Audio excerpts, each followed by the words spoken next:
तेजी के साथ ब्लैक फंगस के मामले भी बढ़ते जा रहे हैं। तो कोरोना के बाद ब्लैक फंगस अब लोगों की मुश्किलों को बढ़ा रहा है। चंडीगढ़ पीजीआई में अब तक 21 रिपोर्ट दर्ज की गई है ब्लैक फंगस की। पंजाब से 9 और हरियाणा के 7 मरीज दाखिल हुए हैं।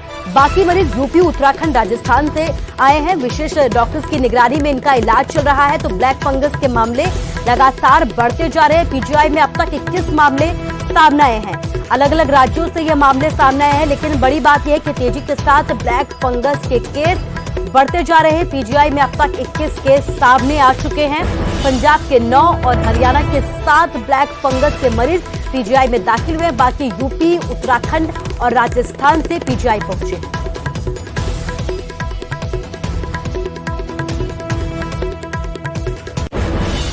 और चलिए बात करते हैं हिमाचल की। हिमाचल में भी ब्लैक फंगस महामारी घोषित कर दिया गया है। हिमाचल सरकार की ओर से इसकी बाकायदा अधिसूचना भी जारी कर दी गई है। 1 साल के लिए ब्लैक फंगस को महामारी घोषित किया गया है। सभी जिलों में सीएमओ की अगुवाई में निगरानी टीमें गठित कर दी गई है। पंजाब, हरियाणा पहले ही घोषित कर चुके हैं महामारी, लेकिन केंद्र ने सभी राज्यों को महामारी घोषित करने की बात कही है। और अब हिमाचल सरकार की ओर से अधिसूचना जारी कर दी गई है। ब्लैक फंगस को महामारी घोषित कर दिया गया है। 1 साल के लिए महामारी घोषित किया गया है। सीएमओ की अगुवाई में निगरानी टीमें गठित की गई है। पंजाब, हरियाणा में पहले ही ब्लैक फंगस को महामारी घोषित किया जा चुका है।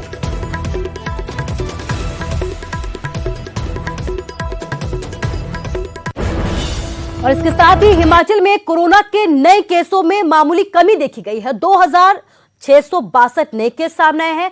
4533 मरीज ऐसे हैं जिन्होंने कोरोना को मात दी है। तो बड़ी संख्या में लोगों ने कोरोना को मात भी दी है। हिमाचल में एक्टिव जो केस है कोरोना के, अगर उनकी बात की जाए तो 31,519 यहाँ पर एक्टिव केस है। प्रदेश में 24 घंटे में 57 मरीजों की मौत हो गई है। प्रदेश से अब तक 2638 लोगों की मौत हुई है कोरोना की वजह से। और हिमाचल में 80.50% तक रिकवरी रेट पहुंच चुका है। कांगड़ा अभी भी कोरोना का हॉटस्पॉट बना हुआ है, जिसे लेकर तमाम तरह की रणनीतियां तैयार की जा रही हैं। कोरोना के आंकड़ों की अगर बात की जाए तो 720 नए केस सामने आए हैं। 23 मौतें अकेले कांगड़ा में दर्ज की गई है। विचित्र हमारे संवाददाता हमारे साथ धर्मशाला से लाइव जुड़ गए हैं। विचित्र, थोड़ा आंकड़ों में कमी जरूर नजर आई है।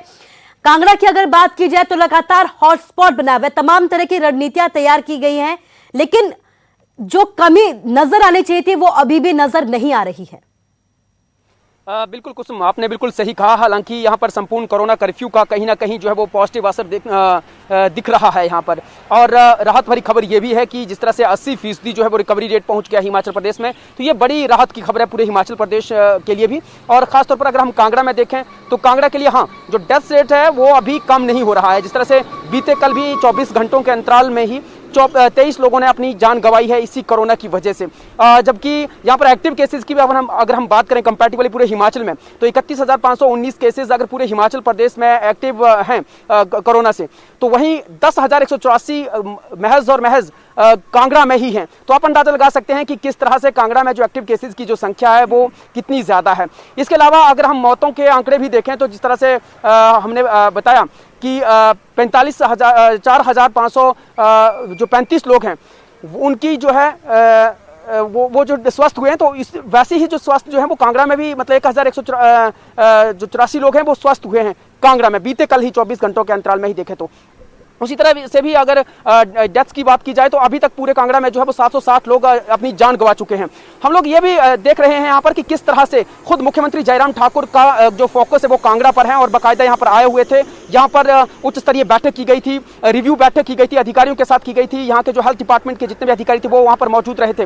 और यहाँ पर अगर मैं व्यवस्था की बात करूँ तो यहाँ हालात जो है फिलहाल न ज़्यादा अच्छे हैं और ना ही ज़्यादा बुरे हैं, क्योंकि अगर हम साधारण बेड्स की व्यवस्था की अगर बात करें तो यहाँ पर 5000 के करीब साधारण बेडेड हैं, बिस्तर हैं, जहां पर कि मरीजों को भर्ती करवाया जा सकता है। इसके अलावा बहुत से लोग जो मरीज जो हैं वो अब घरों में भी आइसोलेट हैं।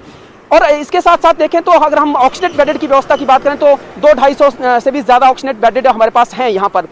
इसी के साथ जो है बाकी तमाम व्यवस्थाएं यहाँ पर की जा रही है। केंद्र की ओर से भी जो है वो जीवन रक्षक खेपें जो है वो यहाँ पर भेजी जा रही हैं ताकि लोगों को किसी प्रकार की कोई दिक्कत भविष्य में ना आए। इसके साथ ही साथ कुछ ऐसे हेल्थ इंस्टीट्यूशन है जिनको हायर किया गया है। कोविड केयर सेंटर की भी बात करें तो 100 से ज़्यादा है जो कि वेल डेकोरेटेड है। वहाँ पर ऑक्सीमीटर भी प्रोवाइड करवाया जा रहा है, बाकी ऑक्सीजन भी वहाँ पर प्रोवाइड करवाई जा रही है। तो हर लिहाज से यहाँ पर जो है वो व्यवस्था की जा रही है, लेकिन फिर भी जिस तरह की तस्वीरें सामने आती हैं, व्यवस्थाएं तो की जा रही है बजिंदर, लेकिन सवाल यह है कि कोरोना कर्फ्यू पहले ही लगा दिया गया था कांगड़ा में, हिमाचल में बाद में कर्फ्यू लगाया है, पहले कांगड़ा में कर्फ्यू लगाया गया है, लेकिन मौत के आंकड़े फिर भी कम नहीं हुए हैं। 23 मौतें अकेले 24 घंटे में हुई है। बिल्कुल कुसुम, ये चिंता का सबब है, ये चिंता का सबब है इसलिए क्योंकि देखिए जैसा कि मैंने पहले ही बताया कि जहां पर 10,000 के करीब केसेस होंगे वहां पर 23 मौतें तो हम कह सकते हैं, इसलिए भी क्योंकि उस तरह की व्यवस्था हमारे पास अभी भी नहीं है जिस तरह से होनी चाहिए थी। क्योंकि हेल्थ महकमे में अभी भी आउटसोर्सिंग पे हेल्थ महकमा चल रहा है। ज़्यादा अगर बात करें सीनियर लोग जो हैं वो अभी भी जो जूनियर लोग हैं जो अभी नए नवेले जो यहाँ पर भर्ती हुए हैं उन्हीं के बिहार पर जो है वो पूरी व्यवस्था यहाँ पर चल रही है। तो कहीं ना कहीं चिंता का सबब ये भी है कि जो एक जिस तरह से डेडिकेट लोग होते हैं, जिस तरह से जो सीनियर लोग होते हैं, जो एक्सपीरियंस लोग होते हैं, खासतौर पर मैं कहूँ हेल्थ महकमे में एक्सपीरियंस लोग, उनकी बहुत कमी है अभी भी। और उसके साथ ही साथ हमारे पास महज 60 वेंटिलेटर्स हैं। तो 60 वेंटिलेटर से हम लोग कितनों की जान बचाएंगे? कितने सारे लोग जो क्रिटिकल सिचुएशन में पहुंच चुके हुए हैं और उसकी वजह से जो है वो कहीं हमारे पास व्यवस्था की कहीं ना कहीं कमी है। उस व्यवस्था को अभी दुरुस्त करना बहुत बाकी है। व्यवस्था की कमी है विचित्र, और यही वजह है कि व्यवस्था को दुरुस्त करने की जरूरत है। बैठकें तमाम हुई है, यहाँ पे तैयारी तमाम देखी गई है, लेकिन जमीनी तौर पर अगर बात की जाए तो ऐसा कुछ होता यहाँ पर नजर नहीं आ रहा है, क्योंकि पिछले 24 घंटे में 23 लोगों की मौत होना एक बड़ी बात है। फिलहाल इस तमाम जानकारी के लिए आपको शुक्रिया कहना चाहूंगी। तो जरूरत है कि स्वास्थ्य सेवा को मजबूत करना हिमाचल में, क्योंकि लगातार मौत के आंकड़ों में कमी नजर नहीं आ रही है।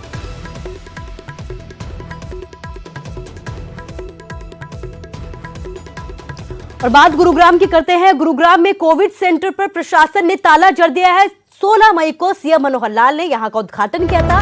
कोविड अस्पताल का काम अभी भी अधूरा है। 20 वेंटिलेटर और 80 ऑक्सीजन बेड का ये अस्पताल बनाया गया था। गुरुवार को भी अस्पताल में पानी भर गया था। आधे अधूरे अस्पताल का यहां पर उद्घाटन किया गया है। प्रशासन की कार्यशैली पर कई तरीके के अब सवाल उठने शुरू हो गए हैं, क्योंकि उद्घाटन कर दिया गया लेकिन अधूरे पड़े अस्पताल पर अब ताला जड़ दिया गया है। तो कोविड केयर सेंटर था, 16 मई को सीएम मनोहर लाल ने उद्घाटन किया था, लेकिन अब अस्पताल का काम अधूरा है और अधूरेपन की वजह से ही कोविड अस्पताल में ताला जड़ दिया गया है। तस्वीरें आपको दिखा रहे हैं, आप देख सकते हैं कि कैसे पूरे अस्पताल के अंदर पानी भर जाता है।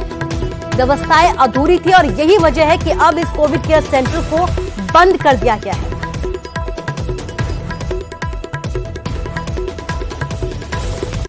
कुछ समाज के लोग मिलकर एक 20 बेड का हॉस्पिटल चला रहे हैं कोरस के अंदर एमजी रोड के ऊपर। एक पेशेंट की हालत ख़राब हो गई थी। 10 बजे हम लोगों ने अपनी एम्बुलेंस में पेशेंट को यहाँ भेजा, और क्योंकि संडे को ही मुख्यमंत्री जी ने यहाँ ओपनिंग की थी और बात की थी कि भाई ये 100 बेड का ऑक्सीजन युक्त हॉस्पिटल होगा जिसमें 20 वेंटिलेटर बेड भी होंगे। तो हमने सोचा कि आज ही, क्योंकि इसकी ओपनिंग हुई है, तो आज हमारे पेशेंट को एडमिशन मिल जाएगा। और जब संडे को 10 बजे हम लोग यहाँ जब बहुत प्रयास से पता लगा कि भाई ये अभी हॉस्पिटल शुरू नहीं हुआ है, फिर हमने पेशेंट को, आपको बता दूं, सिविल हॉस्पिटल भेजा, वहाँ भी उसको एडमिट नहीं करा गया, फिर उसको प्राइवेट हॉस्पिटल में जाना पड़ा। यह हालत तो सरकार की है। और जो मैं बात कहना चाह रहा हूँ कि संडे को मुख्यमंत्री जी ने इसका ओपनिंग करी, तो ये क्योंकि बिल्कुल शहर के बीच में है, जैसे हमारे लोग हैं ऐसे बहुत सारे लोग हैं जो उम्मीद करते थे कि चालू हो गया होगा, पर अगले दिन जब सोमवार को हम लोग यहाँ आए